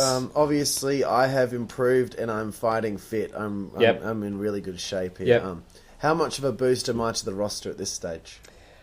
Yeah, I thought it was awesome. As I said, a chance to work with some of the younger guys like Tim and Lowe. I know you like to talk about how you made them stars. Somewhat. And it was an opportunity for those guys to work with someone a bit more experienced and maybe learn a few things. Yeah. Learn how to work a match and that sort of stuff. So, I gave EQG a fucking great match here. Yeah. Yep. Well, I mean, it was you versus Dan, so that's pretty hard to screw up. Yeah, and because I was just basically it was just training day for me. I was just hitting all my moves, and I kept having him kick out. I can't believe he's kicked out again. I pulled him up, so I could just keep having a good match. But I really liked it. It was a good way to return. Yep. Was that the match where you introduced the outsider's edge? That's as well? right. Yep. It was my new finishing move that I kept until my final match. Cool. JD Flame versus Tim Justice, an absolute stinker. Justin's attitude seemed way out of whack at this time. Yeah. He wasn't having good matches, and he didn't seem to care too much either. Yeah, putting Justin and Tim together at that time probably wasn't the best idea because, Justin was perhaps not taking it all that seriously, and Tim was still quite raw. So I remember this match being quite sloppy. It did set up the feud between Body Spray and Dan and Tim. So at the end of this match, where Mitch comes out and him and Justin start betting up Tim, and then Dan makes the save. So and Tim's looking for some help. So that sort of built up a nice little feud there, and that gave Dan something to do after he lost the title. Yeah, but yeah, Justin's attitude was a bit of a problem at this time, and it would become more so when DJ came back. Right. For their feud. That's right, and we will get to that very soon. Yep. Delcano beats Mykonos in a great match. Were you happy to have Delcano back? Yep. This was a good match as well. So at this time, Clint had just won the title, and we were looking to building up Mike as the next champion. So this wasn't a number one contenders match. That was the next show when Mike wrestled Ice. So this match. This was a really good match from memory. Very good match, and just the false finishes that those two came up with made that match just such a great one for 2011. Yep. Chaos wins the hardcore title off Clint in 4-1 in the main event. Yes. And the hardcore title is where it should have been a long time ago, in my opinion. I agree, that's fair enough. So obviously you needed to get the hardcore title off Clint, and this was the way of doing it. Yep. So basically we put Chaos, Dan and Clint in a three-way match where both titles were on the line. So first fall hardcore title, second fall heavyweight title. Yep. So Chaos won the first fall, finally wins the hardcore title, which, as you say, should have happened a lot earlier than it did. And then second fall, Clint retains the heavyweight title, so he gets to continue that, but we've got the hardcore title off him now. So and Dan gets his rematch out the way as That's right, yep. So it sort of tied up a lot of loose ends there. How were you at the time thinking of what you were going to do to keep Dan important on the shows without him being in the title picture? Were you just happy to put him in this nice little comfortable story with Tim? Yeah, I think Dan wanted to be away from the main event for a while at this time because he'd been main eventing since late 2009 when he first won the title. So I think he was happy to step back and let other guys like Clint and Mike and later Mykonos get into the main events more. So I think at that time Dan went through a similar phase to what Nick James went through, where he had his time and he wanted to step back to the mid-card and because there's a lot of pressure on the guys when you're in the main event for that amount of time. And you've got to keep performing to a high level. So I think this was an opportunity for Dan to take a bit of pressure off his shoulders and do something good for Tim as well. So. Yeah. ICWS Cold Day in Hell, October 16, 2011. Probably the most ironic event name we ever did because it was about 35 degrees that day. ICWS kicks into high gear. Is it noticeable to you? Well, we were already in high gear, I think. But it's just at such a high level here. I think Twisted Metal 5 really it was really that kicked was it off. Beginning, that year from Twisted Metal 5 to Twisted Metal 6 was awesome. Unbelievable. Crude opens the show, and I've got it written here, makes Low Rider a star. We had a fucking sick match for two guys that, hadn't really known each other that well, and I was really proud of my early going back in the Federation. My matches just seemed to be getting better and better. Yep. What did you think of this whole thing about me making people stars? I mean, I didn't mind it. I know it got a bit of heat with a few of the other guys. I think DJ was one that didn't think much of it at the time. Of course, DJ was one. He has a problem with fucking everything. It was obvious. He went from being just regular lowrider to all of a sudden having this great match. So It meant something. I mean, I don't know if I was the one that said... Did I say that I made him a star? I can't remember. I don't recall if I literally said It's it. kind of interesting, though, that you guys had the opening match at this show, and then, what was it, about 18 months later, you put over Low for the WCWA Heavyweight Championship. Like, who would have thought that at the time? Because I knew we had chemistry. Yeah. Match, we had chemistry, and I knew that one day I need to revisit that, and that was the perfect person that I was going to pick to take the title from me in WCWA. I wanted him to have that moment. Yep. I saw a lot of promise in him. Yep. Alex Stone debuts versus Chaos. How did this come about? This was originally going to be Alex versus EQG, because Three Dog was going to challenge Chaos for the hardcore title. Right. But then Three Dog didn't show up, so we put Alex against Chaos, which made sense because Alex and Joss are really good friends. Yeah. And have been for a long time. And once again, keeping with that theme of people wrestling others that they're comfortable with. Yep. So we wanted to get Alex on board for a while. Because he'd been coming to the shows. Yep. I think we wanted to bring him in like around 2010, probably around the same time that Chaos and Ice joined. Yeah. But it took us until nearly the end of 2011 for it to finally happen. Right. So we did this match. Alex gets on the mic, and straight away he's awesome on the mic. Oh, that's what I thought straight away. I was like, fuck you. Like, how can you be that good on the mic that quickly? Yeah, I mean, I guess from being in a band and, you know, Alex is a natural entertainer and a natural talent, so he got it straight away. So charismatic, dude. So he gets on the mic, he makes an open challenge, which Chaos accepts. Alex says, I'll wrestle you only if you put the hardcore title on the line, which Chaos does. And then in Alex's first match, Chaos proceeds to beat the crap out of him, basically. My memory of this match is just like Chaos beating the piss out of him with chair shots. Yeah. It was pretty much a squash, I think, and you know, pretty tough initiation for Alex. Yeah. Do you remember the thing going on in the thread about Alex possibly beating Clint Marshall for the championship in his debut? I do remember that. I don't think it was ever a serious idea. Like, we might have done the title match but have Clint retain, but in hindsight, I think this was better. I think I remember everyone was like, whoa, no, like, you can't have the guy debut win the title. No way. I think someone just said, wouldn't it be interesting if he won the championship? Yeah, I think it was just like a thought bubble, but I mean, I didn't go that far. I never really considered it as a serious idea. I don't know if DJ or Dan or anyone else did. But, right, But this made more sense anyway, like putting him against Chaos, someone who was a lot more comfortable with. And it was a pretty good match as well, and a pretty good way to introduce Alex into backyard wrestling. Yeah. Speaking of debuts, Ryan Tate debuts against Wicked Nick James in what was his last match until 2015. Yes. I got vague memories of how this came about, but what are your memories about how this came about? I know it was booked on the day. Yes. So Nick was still, he hadn't been wrestling for a while, but he was still coming to the shows, and Ryan was there, and Ryan, he wasn't going to debut until the next show, Halloween Hell. But because Nick was there, we thought, well, why don't we put Ryan and Nick together in a match, because that way we can get Nick onto the card again after he's been away for a while, and you know, Ryan can get his debut as well. So we did the match. It lasted about 30 seconds, if that. But it's tremendous. Yeah. What a reaction it was getting. Yeah, and you know, who would have thought from that first match that Ryan would go on to become such a huge part of WA yarding, you know. Exactly. The last WCWA champion and Hall of Famer. Yeah, heavily involved in media and all that stuff. Yeah. He ended up becoming one of the most important people that we've ever had. Yep. I remember Nick not being keen on doing the match, but we kind of convinced him to do it. Yep.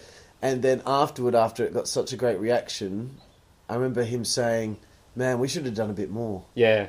It was like the last bit of Nick having a bit of passion. Yeah. And thinking, fuck, we should have done more. That was really good. Well, starting at the next show, he started doing the Nick's 2 cents segments. So he still came back to be involved. Yeah, so he was still involved in some capacity, which was awesome, because, you know, Nick, you know, people don't realise this, but Nick was such a big part of the ICWS in the early days, like in 2008 and 2009. He pretty much carried the federation. So. And that's why he's a Hall of Famer. That's right. So to have him back and on the shows was awesome. Excellent.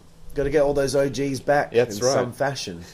JD Flame and Mykonos formed their tag team. Yes, Body Spray. Yes, but it was pushing towards the radical movement idea as well to come down the line. I remember it was being discussed for a long time before it actually happened. Yep. It's an idea started by Rad Hazard that they were doing in America. Yep. And that this was going to be the Australian faction of the Yep. radical movement. What did you think of all of this? I don't think I was too involved in this. I think it was mostly you and Dan who were really pushing for it, if my memory serves me correctly. I think it was Dan. I mean, I was just Yeah. at the sidelines watching this Yeah. take place. So Yep. I think Dan was really wanting to do it. Yeah, I think because Flame and Mykonos had formed the body spray team, Yeah, which at the time I hated that gimmick, and now in hindsight I love it. yeah, So they just seemed like the most natural fit, I think, for the whole radical movement storyline. So, so this was where they did the tag match with Dan and Tim. yes, they beat Yeah. Tim Justice and Dan Zepplin. Yeah. So obviously we were putting them over as a team. I'm trying to remember how body spray came about. I can't remember either. I think that must have been their idea. I think.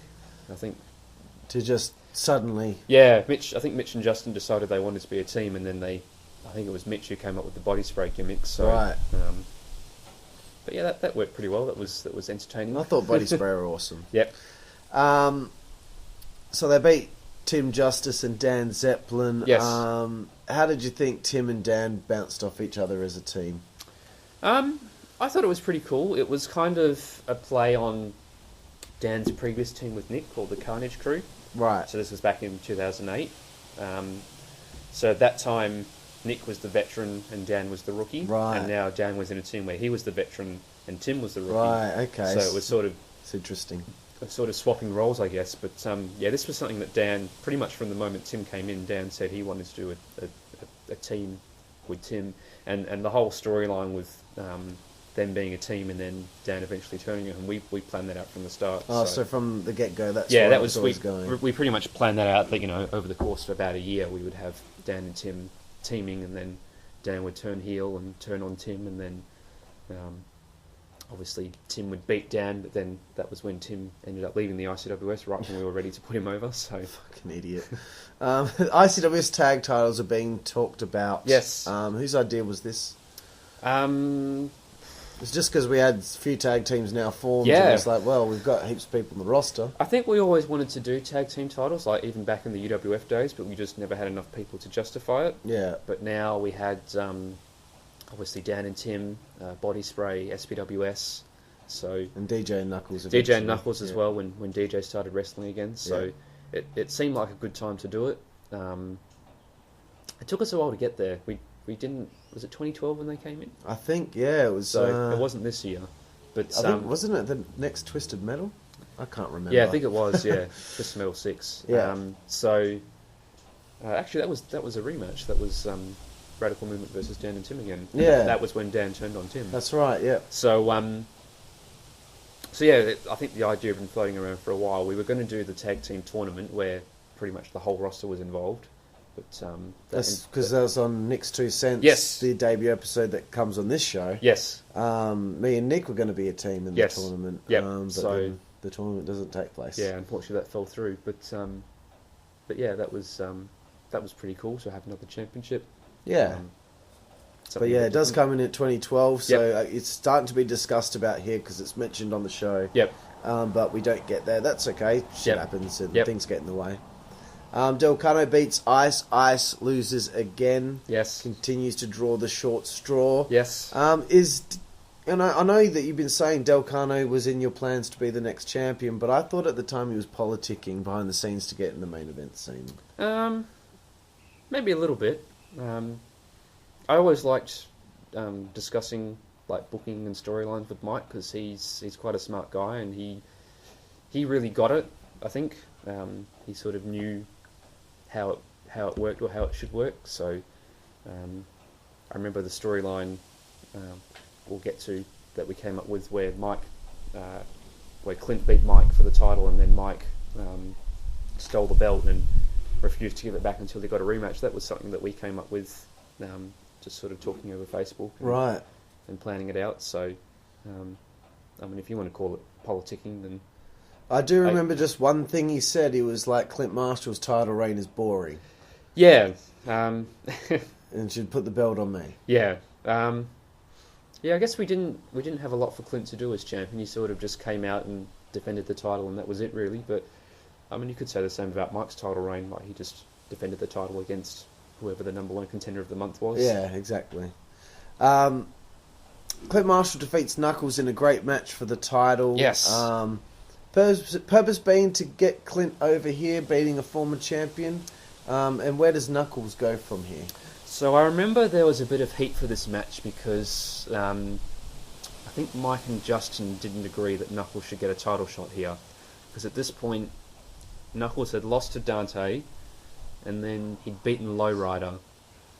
And that was... And a couple masked guys. Yeah, and on that basis, he got a title shot, which from memory, Mike and Justin weren't very happy about. But I remember DJ... What's that? I remember that. I remember DJ was really pushing for this match, and when I mean, I wanted to do it as well, but I remember Mike and Justin had a bit of heat with DJ for wanting to go ahead with this match. Well, what's this got to do with them? Well, just because... There's nothing to do with them. This is Clint's match. He needs an opponent. Knuckles is free. He's a former champion. Well, just because they thought that Knuckles was getting a title shot ahead of them, I guess. But it's fake. It's fucking fake. I mean, it turned out to be a great match. It was fantastic. It was one of the best matches of Knuckles' career, and probably one of Clint's better matches as well. Because I was a little bit nervous about putting these two guys together because I thought it might have been a clash of styles a bit. Yeah. But it turned out to be an awesome match. So yeah, and I'm glad shut we them did two up, that's for sure. That time was coming. It reminds me of when I, in XCW, I gave my tag partner at the time, Lance Lightning, a main event title match against Diffuser, and a few people were like, why is he getting a fucking title shot? Yep. He's not a main event guy. It's like, it's just a title defense. Just, who cares? Yeah. Relax. Are you getting burned out here, Kris? Because it's the first event on the ICWS events page that doesn't get a full story write-up of the show. I think you're drawing a long bow there. No, I was still pretty into it at the time. Right. I think the burnout came about a year later. 2012. I do remember it was around this time that the recap started to become a bit more sporadic, as in, previously we would do them sort of immediately after the show, but now it was weeks or sometimes months later when they would come out. Yeah. That's just because I was getting busy with studies and whatnot. So yeah. But yeah, as far as booking was concerned, I still had a lot of stuff I wanted to do. So yeah. Yep. ICWS Halloween Hell 2011, October 30. Yep. So that's actually on Halloween, isn't it? Was Halloween the 31st? I think it's the 31st, but close enough. Anyway, it's October 30th. Yep. Z Arena. Tate defeats Lowrider. Not a very good match from memory. I think there was a bit of communication issues between the two. Yep. But what were your early thoughts on a rookie Ryan Tate? Yeah, he was awesome. Like a Mykonos or a Lowrider, he sort of came in and he sort of picked it up really quickly. I remember when Ryan came in, he was already quite a big ICWS fan. Like, he knew all the results and all the statistics and all that. And of course. Yeah, he almost knew it better than I did, and I'd actually been at all the shows. So he's an encyclopedia, man. Yeah. What did he say at Resolution 5? He has an unhealthy obsession with backyard wrestling. Yeah. But yeah, he came in and he was a breath of fresh air, I think. He obviously he came in at a time when a lot of new guys came in, so this was probably around the time where we had our biggest roster, I think. I think this was, because we had all huge. the new guys in, and then we had Knuckles was there, Dante was sort of coming and going, DJ started wrestling again at this show. Yeah, and I think we got to Radical Movement the following year. Yep. And that was pretty big too. Yeah. Like Nick Ariel in there as well. Yeah, so, yeah. It was all coming together quite nicely. Yes, and this part of ICWS is one of my favourite eras. It's just so... The roster is stacked. Like, can you believe at this point, after where you were at the beginning of the year, needing masked wrestlers to fill the card, now you're like, we didn't need masked wrestlers anymore. Fucking people to deal with here. It's awesome. This was the golden age. It certainly was, and Alex Stone gets his first win over EQG. Yes. What did you see in Alex's future? Because you got these new guys coming in and they're really impressive, and now they're all getting in line of who's going to get that big push eventually. So you got Clint Marshall, you got Mike Delcano, Mykonos, and then you got these Ryan Tates and Alex Stones and Low Riders and Three Dogs waiting here as well. What did you see for Alex? I think Alex at the time was feuding with SPWS, so at this show, Chaos didn't show up. That's right, yeah. Because he was going to defend the hardcore title against Three Dog, so we explained that by saying that Stone attacked Chaos backstage or Right, yeah. something like that. Yeah. So we had a pretty good feud between him and SPWS. From there, I don't recall having any specific plans for him, but basically he sort of came in and he was great on the microphone and great on the bass straight away, so we were going to push him pretty hard as well, and he ended up winning the Rising Star Challenge the following year. That's right, yeah. So he was just getting through those levels in order to get to the promised land. Yeah, it's a shame that he sort of lost interest towards the end of the ICWS run around late 2012, early 2013. Yeah, he was missing a lot of shows. So if I'd known that he was only going to be around for about a year, I might have pushed him sooner than we did. But yeah, he was a great addition. For sure. Nick's 2 cents. Oh, I've written debuts. He debuted at the previous show. I'm deleting that. I think it was this show because Nick wrestled at the last show. The tag tournament. Yes. No, it was this show. Yeah. That's right. Because I wrestled Tim after this. Yeah. So Nick's 2 cents debuts. Yep. And it all came from an ICWS post he made. It was a long post in the thread, and he ended it with, and that's just my 2 cents. I don't remember that. Oh, you don't? And I said that would be a great segment on the show as the next comment, and the next thing you were like, we should do that. Yeah. And the next thing it was this was on awesome. the shows. I love Nick's 2 cents. Yeah, I mean, I think there was 3 or 4 episodes of that. I think it was 5. 5? I think it was one that never got uploaded. That was the one with Dan and Tim. Yeah. In early 2012 when they were teasing the breakup of their team. But, right. But I just thought it was so funny seeing Nick in that role because he was so like casual and nonchalant and like. So hello, I'm Nick. This is my 2 cents. Yeah, like I just thought it was that itself made it funny because he. And it was a good opportunity to bring promo time back as well, because I always wanted to do a lot of promos, but I felt like I was really pushing the guys to do that, and they didn't really want to do it. Yeah. But with Nick, like, they really wanted to do it, so I was happy to roll with that. Yeah, and it helped tell more stories on the show by having that segment there. Yep. Crew defeats Tim Justice, one of the surprising matches of the year, I would say. Mm-hmm. Just as far as no one really realised it was going to be that fucking hectic. It was pretty much a squash, wasn't it?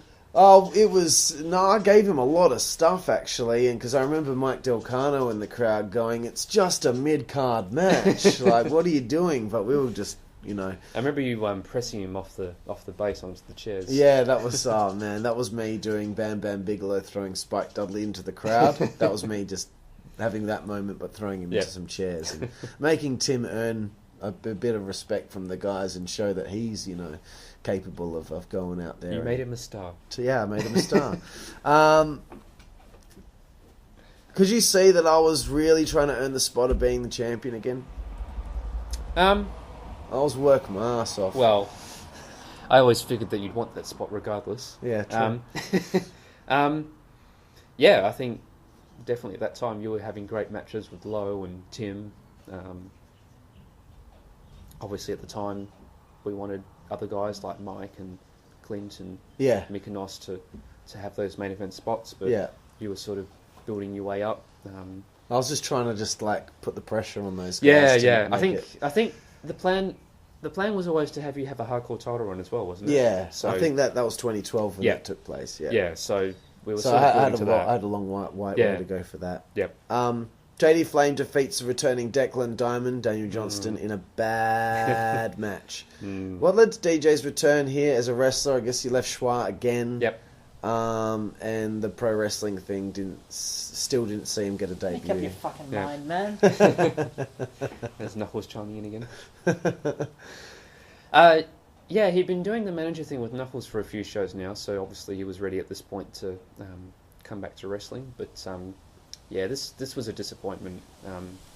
This was the unsanctioned match, right? Yeah, the unsanctioned fight. So we built this up as a big sort of rivalry where JD and Declan Diamond, was he still Declan Diamond? Yeah, he's Declan. Yep. So they'd had their falling out, and now they were going to have a match to settle their differences, and JD basically didn't really take it too seriously because I know DJ wanted it to be a pretty serious match, and afterwards he was really disappointed with it.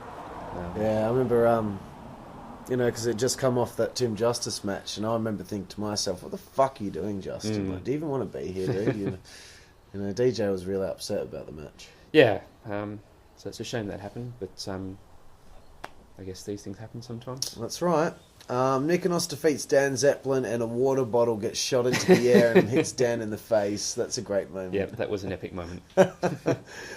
Chaos doesn't show up. The title was awarded to Three Dog, and he loses it immediately to Ice. Yes. What's the idea behind awarding a title to Three Dog here? I think we pretty much came up with that on the fly, because I don't think Three Dog was going to win the title. I think Chaos was going to retain it. But obviously he wasn't there, so it was kind of like, well, the natural thing to do is to put him against Ice. But then we thought, well, how do we sort of set up this title match? So I think I came up with the idea of, let's award the title to Three Dog, because that's kind of a logical thing to do. The champion's not here, so the challenger gets the belt. Yeah. And then his tag team partner comes out and challenges him and wins it, and then that led to the whole SBWS being co-champions, which was a pretty cool storyline. It's funny how you're thrust into this situation of doing a co-holders of the title just because Chaos didn't actually show up. Well, now things kind of changed slightly. Well, I think we'd always wanted to do that. Right. Like it had been planned out for a while that we would do that at some point, and this was just, here's an opportunity. It's a perfect chance to do this thing that we've always wanted to do. So cool. Yeah. Oh, that's interesting. Dante no-shows again, so I offered to wrestle Knuckles and find a way to win but still protect him. Yep. Good little match there, I think. Yeah, that was from memory, that was a good match. And I didn't make him a star because he was already a star. Clint Marshall defeats Del Cano to retain. I recall, Del Cano claiming Clint's title reign as boring, and I felt like he strong-armed you into booking the belt to go to him, but maybe that's just my cloudy memory. Maybe you were actually still on board with getting the belt on him. I certainly wasn't opposed to him winning the title at the time. I think DJ might have been, but... Right, so you were more in the Del Cano corner, but DJ might have been wanting Clint to keep going. I think so. Right. Last event of the year, Chris. Yes. ICWS Seasons Beatings 2011. Yes. November 27, 2011. Mykonos defeats Tim Justice in a good no-holds-barred match. Yep. Why has Tim still not picked up a win yet? Why is he just being fed to slaughter here? So I think the plan was with the whole Dan and Tim storyline that that Tim would keep losing matches, and then finally his first victory would be over Dan when they turned on each other, which did eventually happen, and then he left right after that. Idiot. But yeah, it was all building up to something.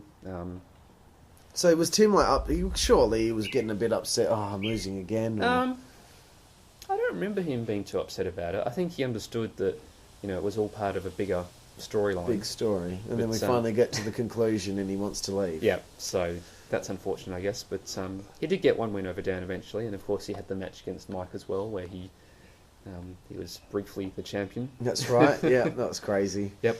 And that's a great moment in 2012. Yep.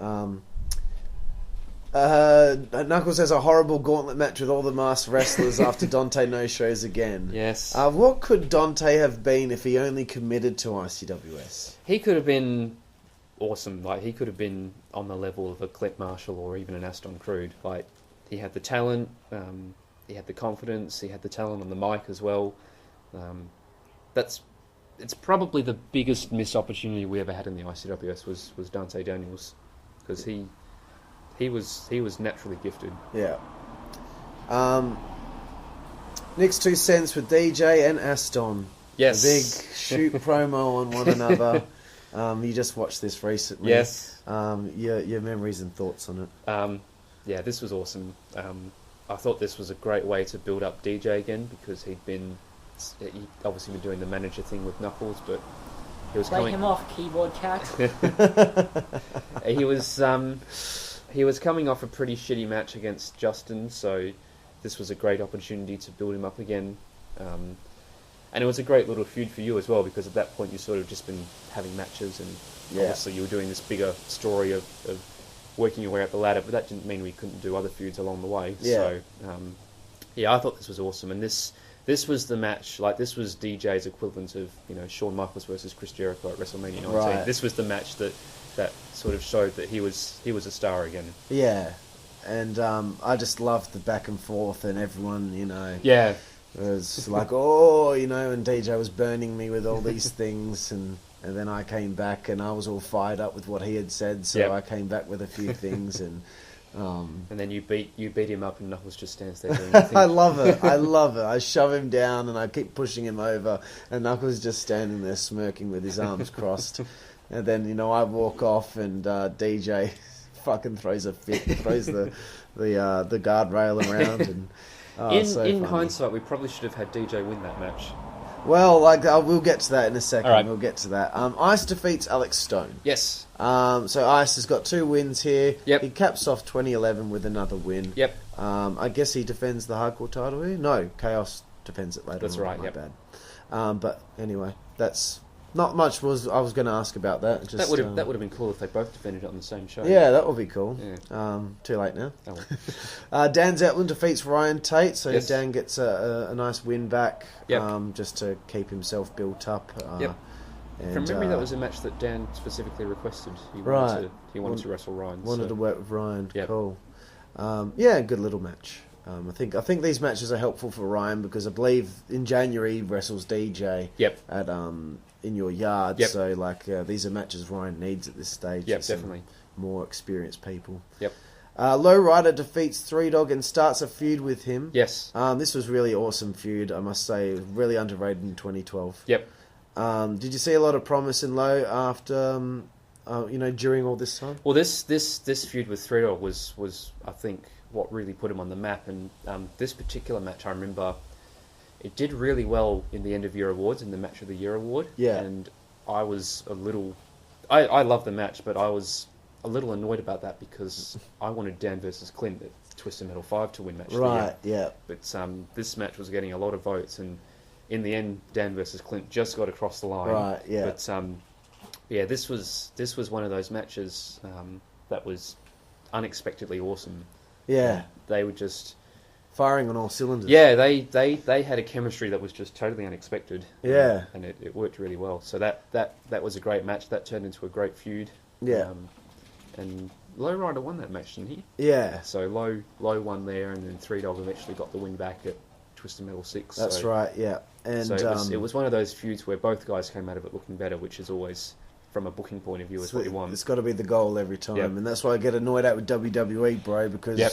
fucking people don't come out of their stories from month to month looking better than they were going in. Like, Yep. it drives me nuts. Yeah, I mean, if you especially can, with Bray Wyatt and stuff. I mean, if you can put one guy over, that's great. But if you can make both guys look better, then that's Exactly, and that That's should the be gold the standard. whole point, is that everyone gets over at the end of the day, and Yep. everyone's a star. I could not agree more. So it looks like at this stage that you're resetting a few things to get storylines built up to go to Twisted Metal. Yep. Would you say this is kind of what Seasons Beatings was? You know, you had your stories that would go from Twisted Metal to Halloween Hell, and then you'd kind of reset with Seasons Beatings moving towards the next Twisted Metal? I guess so. I think Seasons Beatings was always quite a big show in its own right. So certainly for this show, obviously the main event, Clint versus Mike 2, had quite a big build up to it. Yeah. So I guess, and being the end of year show as well, it's quite a big deal. So Yeah. probably both Halloween Hell and Seasons Beatings were the equal second biggest shows of the year. Yeah. And then after Seasons Beatings, we would start building to the next Twisted Metal. So, Yep. Crew pins Declan Diamond. Yep. DJ had messaged me asking if he could beat me, and I said no. Okay. How do you feel about that? I didn't mind it at the time. In hindsight, with the next 2 cents thing as well, it probably would have been better if DJ went over just to give him a big win. Yeah. But obviously you were doing the climbing up the ladder storyline, so Yeah. at the time it seemed like that you should get the win. I think what I wanted to save the first loss for one of SPWS. Yeah. I think that's what I was trying to do, was just Because hold you'd off. also beaten DJ at Halloween Hell the previous year Yeah. in the Best of 5 series, so maybe in hindsight DJ could have got the win back here. Yeah. That's all right. I made it up to him at Christmas Carnage last year, and Yep. I had him get the pin over me. So Cool. now he feels a bit better about things. We got there eventually. Yeah, but it was a great match, and I was It really was. happy to give DJ a good match after what happened at the previous show when someone gave him a bad match. Yep. Chaos retains the hardcore title over JD Flame. I guess you're kind of edging towards a body spray SPWS feud here as well.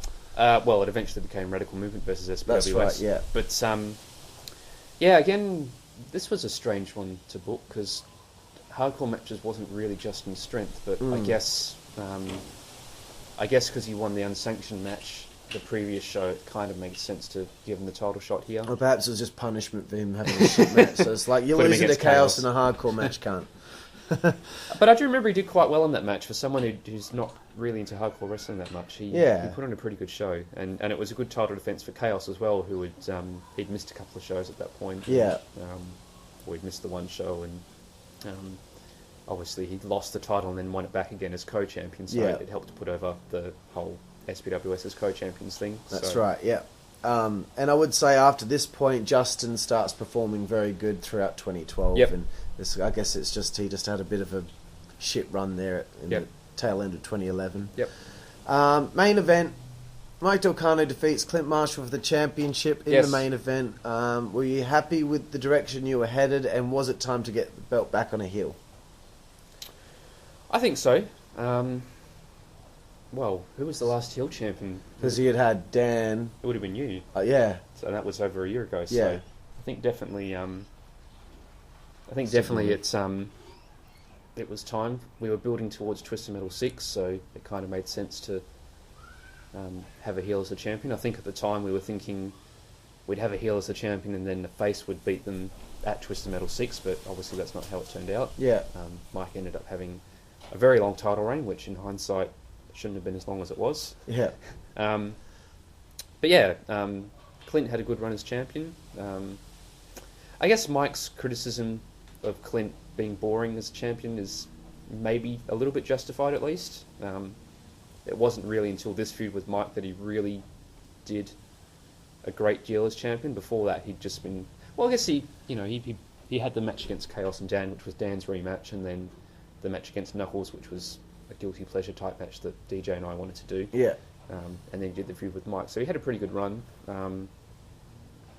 Obviously, this was the match where we formed the Radical Movement. Radical Movement it formed, so, this was a great way to put them over as the new all-conquering force of the ICWS, and start a feud with me as well, because I think at the start of the show was when Mike came back with the title belt and basically threatened to leave, because we were trying to play off the whole...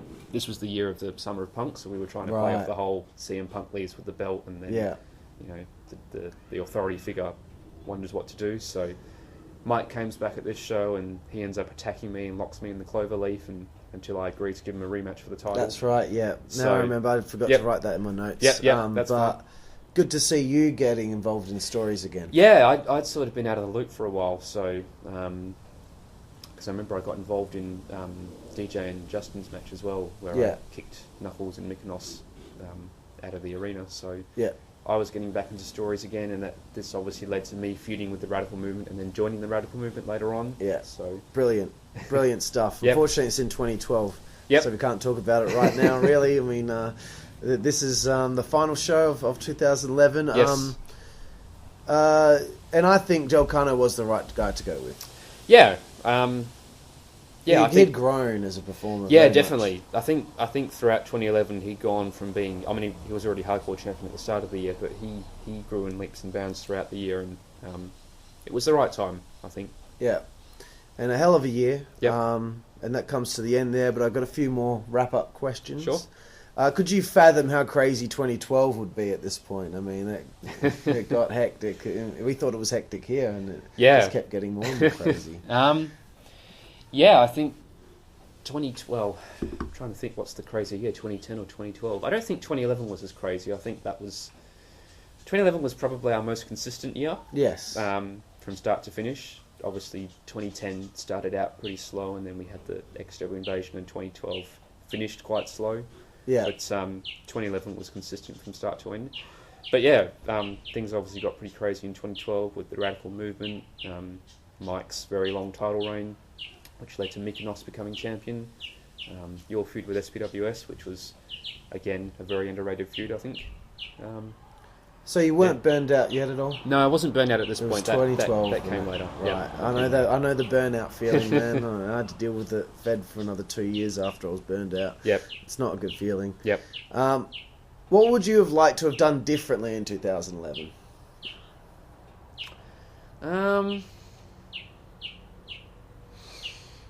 Can't think of anything off the top of my head. Maybe...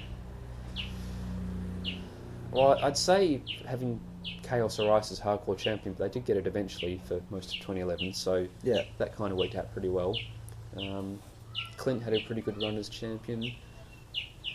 I can't really think of anything. I mean, most of the stuff I want to do differently came in 2012 when Mike had the really long title reign, and in hindsight, I would have made that shorter. Maybe pushing Alex Stone more, as I mentioned earlier, knowing that if I'd known then that he would only be around for a year or so, we might have pushed him a bit harder. Maybe have Tim Justice win a match or two. No, I'm happy with the way it went. Yep. Well, what were your favourite parts of 2011 looking back? I think all the mid-card feuds that we did, like, Mykonos versus Three Dog, SPWS versus Alex Stone, Body Spray versus Dan and Tim, all those sort of little feuds that, maybe not everyone remembers, but they built up characters and they built up storylines. So and that's the most important thing. And the way they flowed from one feud to the next, like Three Dogs feuding with SPWS, and then Lowrider comes out and attacks him, and now Three Dog and Low have this big feud. So I think booking wise, this was probably our peak, like that late 2011 into early 2012 period. The way the stories were just flowing from one to another was amazing. Was really well done. So. Yeah, solid stuff, and great when you've got all these ideas and you see them play out in front of you and come to fruition. And everything's going perfect. Yeah. So, last question, Chris. How does 2011 rank in the ICWS years? Well, I said before it's probably our most consistent year. I think in terms of like pure awesomeness and craziness, maybe not as big as 2010 or 2012, but certainly, personally, probably my most enjoyable year in ICWS, just because everything happened so smoothly and everyone had storylines and everyone had a direction. So obviously 2010 we had the invasion, which there's got a bit tense at times. And then 2012 was when I got burned out. So, but yeah, I think 2011 was a great year, an underrated year in ICWS history. Excellent, Chris. Well, thank you very much for taking a trip back in time here today and doing this interview about 2011. Really appreciate it, bro. No worries. And that was 2011, ladies and gentlemen, the ICWS. We've almost finished the whole series of the timeline series for the ICWS. Might have to try and drag DJ up to talk about the UWF years at some point. That's not worth talking about. But thank you, Chris, and thank you for listening to the GBYWN Australia podcast. I'm Aston Crude, signing off, and I'll see you next time.